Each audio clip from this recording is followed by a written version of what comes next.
Guys welcome to this session. आज मैं आपके लिए लेकर आई हूँ करंट अफेयर्स के कुछ एमसीक्यूज, जिसमें हमारा क्वेश्चन नंबर 11, त्वरित नवाचार और अनुसंधान कार्यक्रम के लिए साझेदारी के संबंध में निम्नलिखित कथनों पर विचार कीजिए। हमें फर्स्ट दे रखा है, यह नीति आयोग द्वारा शुरू किया गया नया प्रमुख कार्यक्रम है। सेकेंड वाला, इसका उद्देश्य हब एंड स्पोक मॉडल का उपयोग करके विश्वविद्यालय अनुसंधान को बढ़ाना है तथा मार्गदर्शन और सहयोग के लिए शीर्ष स्तरीय विश्वविद्यालय हब को उभरते संस्थानों स्पोक के साथ जोड़ना है। हमें इसमें से बताना है कितने या कौन से कथन सही है। तो हमारा जो इसका आंसर होगा वो क्या होगा, बी। इसमें केवल हमारा सेकेंड वाला सही है, लेकिन जो हमारा फर्स्ट वाला है वो रॉन्ग है। यह नीति आयोग द्वारा शुरू नहीं किया गया था, किसके द्वारा? अनुसंधान राष्ट्रीय अनुसंधान फाउंडेशन द्वारा यह नया प्रमुख कार्यक्रम था। इसके बारे में हम डिटेल में पढ़ते हैं। त्वरित नवाचार और अनुसंधान के लिए साझेदारी का कार्यक्रम। अनुसंधान राष्ट्रीय अनुसंधान फाउंडेशन ने भारतीय विश्वविद्यालयों में अनुसंधान उत्कृष्टता को बढ़ावा देने के लिए त्वरित नवाचार और अनुसंधान के लिए साझेदारी कार्यक्रम शुरू किया, इसलिए हमारा फर्स्ट है वो सही नहीं है। इसकी स्थापना ANRF 2023 अधिनियम के साथ की गई। यह NEP की सिफारिशों के अनुसार देश में वैज्ञानिक अनुसंधान की उच्च स्तरीय रणनीतिक दिशा प्रदान करने के लिए एक शीर्ष निकाय के रूप में कार्य करता है।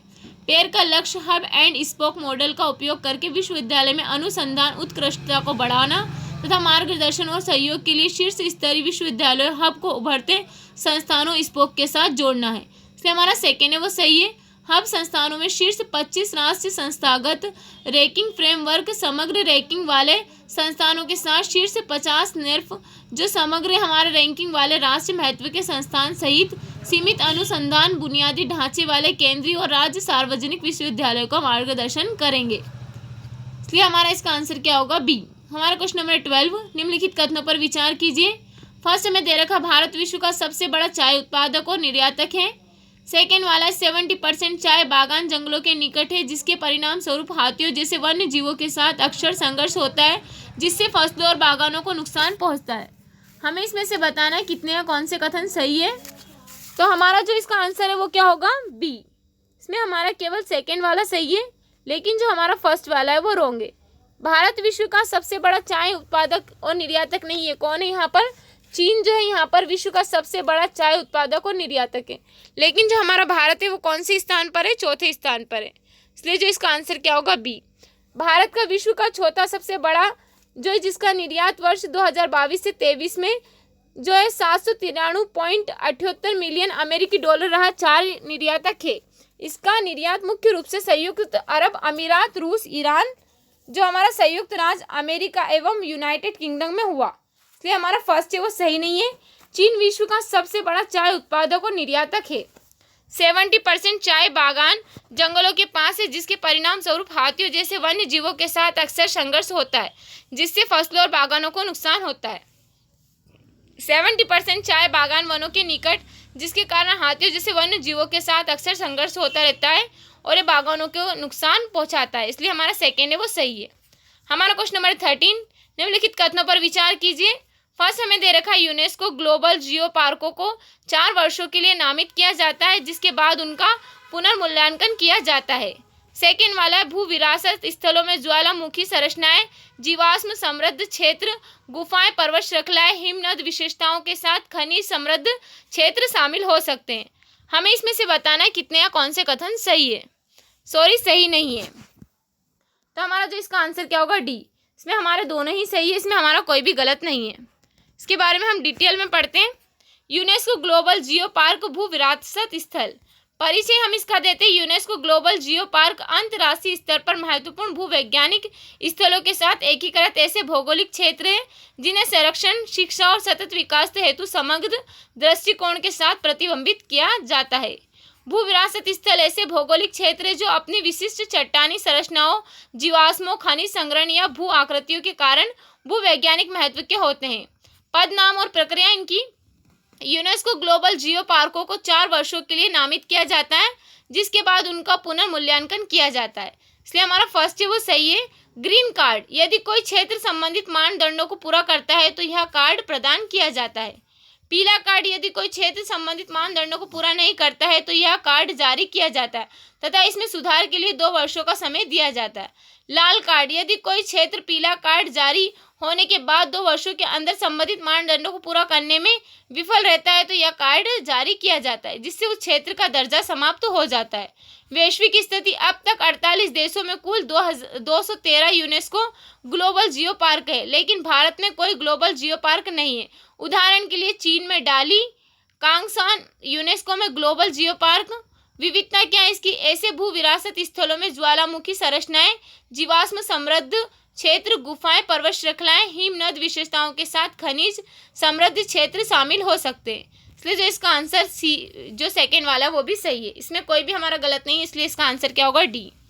हमारा क्वेश्चन नंबर 14, हाल ही में खोजे गए डिकिलपटेरा पॉलीमोर्फस से संबंधित निम्नलिखित कथनों पर विचार कीजिए।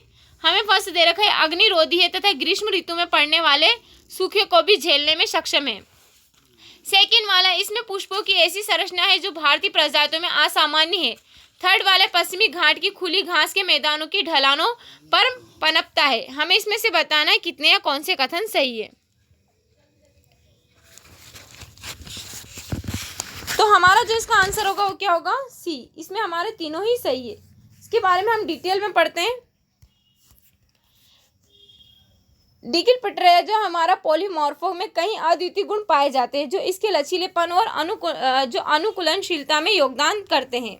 उल्लेखनीय रूप से यह ग्रीष्मकालीन सूखे से बच सकता है तथा घास के मैदानों में लगने वाली आग के प्रति अनुकूल हो सकता है, इसलिए हमारा फर्स्ट है वो सही है।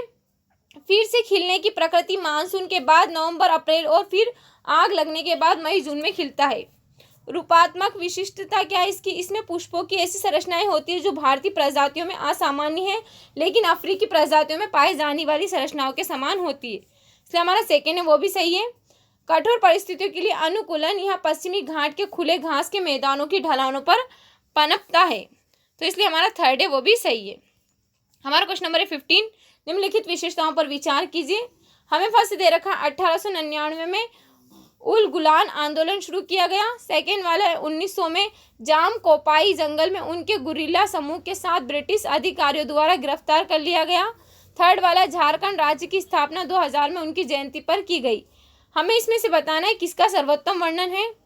फर्स्ट हमें दे रखा है सिद्धू मुर्मू, सेकेंड वाला बिरसा मुंडा, थर्ड दे रखा है लक्ष्मण नाइक और फोर्थ दे रखा है तिरोत सिंह। हमें इसमें से बताना है किसका सर्वोत्तम वर्णन है। तो हमारा जो इसका आंसर क्या होगा? बिरसा मुंडा का सबसे अच्छा सर्वोत्तम वर्णन है, इसका आंसर बी होगा। बिरसा मुंडा का जन्म 15 नवंबर 1875 को हुआ। वे छोटा नागपुर पठार की मुंडा जनजाति से संबंधित थे। मुंडा ने ब्रिटिश उपनिवेशिक शासन के तहत जनजाति लोगों को धर्मांतरित करने के लिए मिशनरी प्रयासों के बारे में संज्ञान लिया। बिरसा मुंडा ने बिरसाइत संप्रदाय की स्थापना की जिसका उद्देश्य आदिवासी पहचान को पुनर्जीवित करना तथा धर्मांतरण का विरोध करना है। वर्ष 1899 में उन्होंने उल गुलान जो है महान कोलाहल आंदोलन शुरू किया जिसमें ब्रिटिश सत्ता का विरोध करने और बिरसा राज के रूप में ज्ञात एक स्वशासित आदिवासी राज्य की स्थापना को बढ़ावा देने के क्रम में गुरिल्ला युद्ध रणनीति को अपनाया गया। वर्ष 1900 में ब्रिटिश पुलिस द्वारा जाम कोपाई जंगल में उन्हें एक गुरिल्ला समूह के साथ गिरफ्तार किया गया। 9 जून 1900 को 25 वर्ष की अल्पवायु रांची जेल में रहस्यमयी परिस्थितियों में उनकी मृत्यु हो गई। जनजातीय अधिकारों और स्वतंत्रता आंदोलन में उनके योगदान को सम्मान देते हुए वर्ष 2000 में उनकी जयंती पर झारखंड राज्य की स्थापना की गई, इसलिए इसका आंसर क्या होगा? बी। हमारा क्वेश्चन नंबर 16, मानव तस्करी के संबंध में निम्नलिखित कथनों पर विचार कीजिए। फर्स्ट हमें दे रखा आपराधिक कानून संशोधन अधिनियम 2013 शारीरिक और यौन शोषण के मानव तस्करी से संबंधित है। सेकेंड वाला मिशन वात्सल्य तस्करी के शिकार के बच्चों को सहायता प्रदान करता है। थर्ड वाला संयुक्त राष्ट्र convention on transnational organised crime में संगठित अपराध को स्पष्ट रूप से परिभाषित किया गया है जिसमें यौन तस्करी जैसी गतिविधियां भी शामिल है। हमें इसमें से बताना है कितने या कौन से कथन सही है। इसका जो हमारा आंसर होगा वो क्या होगा? बी। इसमें हमारे केवल 2 सही हैं लेकिन हमारा जो फर्स्ट वाला है यहाँ पर वो रॉन्ग है।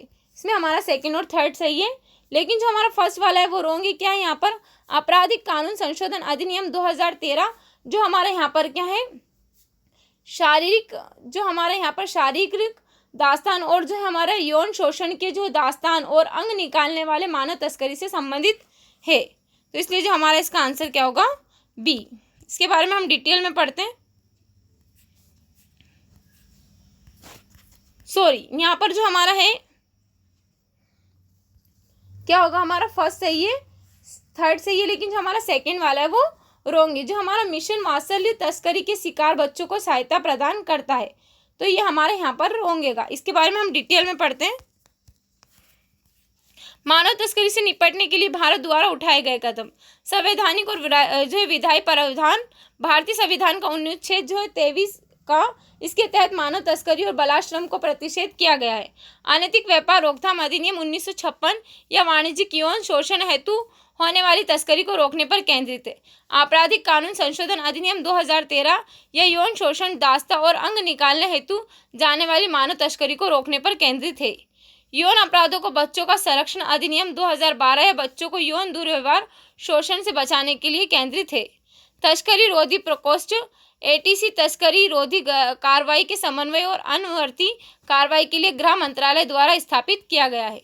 मानव तस्करी रोधी इकाइयां, गृह मंत्रालय ने मानव तस्करी पर कानून प्रवर्तन प्रतिक्रिया से निपटने के लिए ASTU की स्थापना की है, जिसमें विधायी कल्याण और प्रचार संबंधित पहलू शामिल नहीं है, जो महिला एवं बाल विकास विभाग के विषय है। मिशन वात्सल्य कार्यक्रम यह तस्करी सहित अपराध के शिकार बच्चों को सहायता प्रदान करता है, इसलिए हमारा सेकंड भी सही, इसमें हमारा फर्स्ट सेकंड सही है, लेकिन जो हमारा थर्ड है वो रॉन्ग है। तस्करी पर अंतर्राष्ट्रीय सम्मेलन, संयुक्त राष्ट्र कन्वेंशन, राष्ट्र जो हमारा यहाँ पर क्या है, संयुक्त राष्ट्र कन्वेंशन ऑन ट्रांसनेशनल ऑर्गेनाइज्ड में मानव तस्करी, विशेषकर महिला और बच्चों की तस्करी की रोकथाम, दमन और दंड के लिए एक प्रोटोकॉल शामिल है। भारत ने कन्वेंशन का अनुसमर्थन किया तथा मानव तस्करी संबंधित प्रोटोकॉल के अनुरूप आपराधिक कानून संशोधन अधिनियम 2013 को क्रियान्वित किया। हालांकि जो हमारा संगठित आपराधिक समूह को परिभाषित करता है, लेकिन संगठित अपराध के लिए कोई परिभाषा नहीं देता। स्पष्ट परिभाषा का अभाव सेक्स ट्रैफिकिंग जैसे संगठित अपराधों से प्रभावी ढंग से निपटने के लिए प्रयासों में बाधा उत्पन्न कर सकता है, इसलिए जो हमारा थर्ड है वो सही नहीं है। हमारा यहाँ पर क्या होगा, जो इसका आंसर हमारा बी होगा। इसमें हमारा इसका आंसर हमारा क्या होगा, 20 में हमारा फर्स्ट सेकंड सही है, लेकिन जो हमारा थर्ड है वो रॉन्ग है। अब हमारा क्वेश्चन नंबर है 17। निम्नलिखित कथनों पर विचार कीजिए। हमें दे रखा है गवर्नर जनरल के रूप में लॉर्ड विलियम बेंटिंक के कार्यकाल के दौरान ब्रिटिश भारतीय साम्राज्य में दास प्रथा को समाप्त कर दिया गया। सेकंड वाला, भारतीय संविधान का अनुच्छेद 17 मानव तस्करी और जबरन श्रम पर प्रतिबंध लगाता है। हमें इसमें से बताना है कितने या कौन से कथन सही है। तो इसका जो हमारा आंसर होगा वो क्या होगा, डी। इसमें हमारा कोई भी सही नहीं है। जो हमारा यहाँ पर दे रखा है गवर्नर जनरल के रूप में लॉर्ड, तो यहाँ पर कौन सा है, लॉर्ड एलन बरो, जो है हमारा कार्यकाल के दौरान ब्रिटिश भारतीय साम्राज्य के दास प्रथा को समाप्त कर दिया गया था। और सेकंड वाला है जो हमारा भारतीय संविधान का जो हमारा अनुच्छेद 23 मानव तस्करी और जबरन जो श्रम पर प्रतिबंधित करता है, तो इसलिए हमारा ये दोनों ही रॉन्ग है। इसके बारे में हम डिटेल में पढ़ते हैं। लॉर्ड एलन बरो ने गवर्नर जनरल के कार्यकाल के दौरान ब्रिटिश भारत साम्राज्य में दास प्रथा को समाप्त कर दिया था और 1833 के चार्टर एक्ट ने ब्रिटिश भारतीय साम्राज्य में दास प्रथा के उन्मूलन का मार्ग प्रशस्त किया। इसके बाद भारतीय दासता अधिनियम 1943 पारित किया गया, जिसने पूरे भारत में दास प्रथा को अवैध बना दिया। उस समय लॉर्ड एलन बरो गवर्नर जनरल के रूप में कार्यरत थे। भारतीय संविधान का अनुच्छेद 23 मानव तस्करी और जबरन श्रम पर प्रतिबंधित लगाता है, व्यक्तियों को शोषण से बचाता है और उनकी स्वतंत्रता और सम्मान के अधिकार को सुनिश्चित करता है। मानव एवं भिखारियों का अवैध व्यापार तथा इसी प्रकार के अन्य प्रकार के जबरन श्रम पर प्रतिबंध है तथा इस प्रावधान का कोई भी उल्लंघन कानून के अनुसार दंडनीय अपराध माना जाएगा। इसलिए जो इसका आंसर क्या होगा, हमारा डी। हमारा क्वेश्चन नंबर 18, एंटी डंपिंग शुल्क से संबंधित निम्नलिखित कथनों पर विचार कीजिए। हमें फर्स्ट दे रखा है टैरिफ और व्यापार पर सामान्य समझौते 1994 के अनुच्छेद जो हमारा 6 के क्रियान्वयन पर समझौता विश्व व्यापार संगठन के सदस्यों द्वारा एंटी डंपिंग उपायों के अनुप्रयोग को नियंत्रित करता है। सेकेंड वाला, एंटी डंपिंग उपाय विश्व व्यापार संगठन के सदस्यों द्वारा की गई द्विपक्षीय कार्रवाई है। हमें इसमें से बताना है कितने या कौन से कथन सही है। इसका जो हमारा आंसर क्या होगा, इसका आंसर है हमारा ए। इसके बारे में हम डिटेल में पढ़ते हैं। ट्रैफिक और जो हमारा व्यापार सामान्य समझौता 1994 के अनुच्छेद 6 के क्रियान्वयन पर समझौता एंटी डंपिंग समझौता भारत सहित विश्व व्यापार संगठन के सदस्यों द्वारा एंटी डंपिंग उपयोग के आवेदन को नियंत्रित करता है, इसलिए हमारा फर्स्ट सही है। निष्पक्ष व्यापार प्रथाओं को सुनिश्चित करने के लिए जिनेवा स्थित विश्व व्यापार संगठन की बहुपक्षीय व्यवस्था जो हमारी सुरक्षात्मक उपाय के रूप में एडी शुल्क लागू किया जाता है। एंटी डंपिंग समझौते के अनुसार एंटी डंपिंग उपाय किसी देश द्वारा अपने घरेलू उद्योगों को नुकसान से बचाने के लिए अपनाए जाते हैं।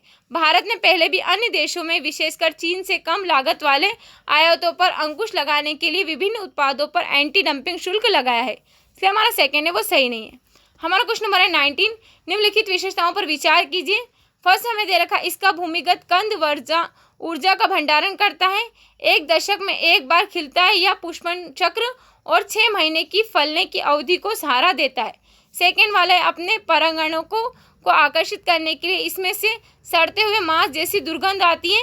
थर्ड वाला है, पश्चिमी सुमात्रा के वर्ष वनों में चूना पत्थर की पहाड़ियों पर खिलता है। हमें इसमें से बताना किसका सबसे अच्छा वर्णन है।